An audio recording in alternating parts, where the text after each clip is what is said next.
नमस्कार। आज हम बात करेंगे जिंदगी के एक बहुत बड़े और शायद सबसे अहम वित्तीय सफर के बारे में, अपना घर खरीदने का सफर। ये सारी बातें true guidance for home loan awareness से ली गई हैं, जो हमें इस रास्ते पर सही दिशा दिखाने में मदद करेंगी। अपना घर, ये सिर्फ कुछ शब्द नहीं है ना? ये एक एहसास है। जैसा कि यहाँ कहा गया है, ये एक ऐसी जगह है जो प्यार, मेहनत और हमारी जिंदगी भर की बचत से बनती है। ये वो सुकून है, वो सुरक्षा है जिसकी चाहत हम सब करते हैं। लेकिन जैसे ये सपना आंखों में सजता है, साथ में आते हैं कुछ बड़े सवाल। कौन सी प्रॉपर्टी लें, किस इलाके में लें, और इन सबसे बड़ा सवाल कि ये सब होगा कैसे? इतने पैसों का इंतजाम कहाँ से होगा? और बस इसी मोड़ पर हमें सामना करना पड़ता है असली दुनिया का, मतलब फाइनेंशियल रियलिटी का। ये समझना बहुत जरूरी है कि आज के जमाने में घर खरीदना, खासकर पैसों के मामले में, असल में है क्या। जरा सोचिए, वक्त कितना बदल गया है। पहले की पीढ़ियां अपनी पूरी जिंदगी की जमा पूंजी लगाकर घर बना पाती थी, तो ज्यादातर परिवारों के लिए एक करीब करीब नामुमकिन सा काम था। लेकिन आज बैंक फाइनेंसिंग की वजह से घर खरीदना एक आम रास्ता बन चुका है। और देखिए, यही आज की कड़वी सच्चाई है। एक अच्छी बैंक फाइनेंसिंग के बिना इतनी बड़ी रकम इकट्ठा करना लगभग असंभव हो गया है। तो होम लोन असल में एक पुल का काम करता है, जो हमारी बचत और हमारे सपनों के घर की कीमत के बीच के फासले को भरता है। तो ठीक है, अब ये तो साफ हो गया कि लोन जरूरी है, पर सवाल यह है कि अगला कदम क्या है? वो है तैयारी। चलिए अब उन प्रैक्टिकल कदमों को समझते हैं जो एक कामयाब लोन एप्लीकेशन की नींव रखते हैं।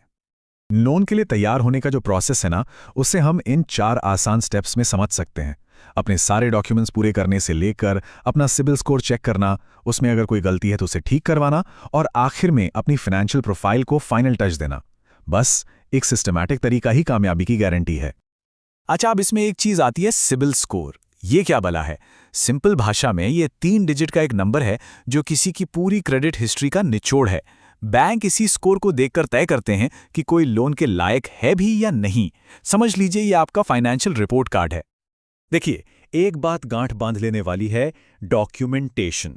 सारे कागजात पूरे और सही होने ही चाहिए। कोई भी बैंक, मैं दोहराता हूं, कोई भी बैंक बिना पूरे कागजात के लोन नहीं दे सकता, चाहे कोई कितने भी वादे कर ले।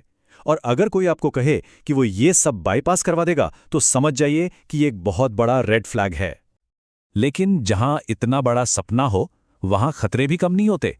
हर सफर के अपने रिस्क होते हैं, और इस सफर का सबसे बड़ा खतरा है शॉर्टकट का लालच। अरे आप चिंता मत कीजिए, लोन तो हम चुटकियों में अप्रूव करवा देंगे। सुनी है ना ऐसी बातें? ये वही मीठी मीठी बातें हैं जो धोखेबाज एजेंट इस्तेमाल करते हैं। सुनने में बड़ा अच्छा लगता है, पर असल में ये एक जाल की पहली घंटी हो सकती है। तो सवाल उठता है कि इनको पहचाने कैसे? कुछ साफ इशारे हैं, रेड फ्लैग्स हैं, जिन पर ध्यान देना है।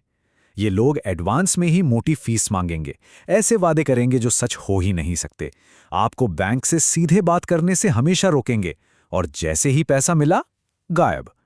इसलिए सबसे जरूरी सलाह, इसे हमेशा याद रखें, कभी भी शॉर्टकट मत लीजिए। जब जिंदगी भर की कमाई दांव पर लगी हो, तो झूठे वादों पर भरोसा करने से लाख गुना बेहतर है कि थोड़ा सब्र रखें और सही रास्ते पर चलें। तो चलिए अब आगे बढ़ते हैं अपने फाइनल सेक्शन की तरफ। यहां हमने अब तक जो भी समझाया ना, उसको एक साथ रखकर देखेंगे कि गलत रास्ते और सही रास्ते में आखिर फर्क क्या है। देखिए, ये टेबल सब कुछ बिल्कुल आईने की तरह साफ कर देता है। एक तरफ है धोखा, छिपी हुई बातें और एडवांस में मांगी गई भारी फीस जिसका अंजाम सिर्फ नुकसान है। और दूसरी तरफ है एक पारदर्शी प्रोफेशनल तरीका जो आपको आपकी मंजिल तक सुरक्षित पहुंचाता है। अब चुनाव करना मुश्किल नहीं होना चाहिए। आपके सपनों के घर को झूठे वादों की नहीं, बल्कि सच्चे सहारे की जरूरत है। क्या खूब लाइन है। ये एक लाइन इस पूरी बातचीत के निचोड़ को बता देती है। जिंदगी के इतने बड़े फैसले के लिए सही मदद चुनना ही सबसे ज्यादा जरूरी है। और आखिर में एक सवाल है जो हम सबको सोचना चाहिए। क्या मंजिल सिर्फ एक लोन हासिल करना है, या फिर अपने घर तक का एक सुरक्षित और कामयाब सफर तय करना है? बस यही प्राथमिकता तय करेगी कि सपनों का अंजाम क्या होगा।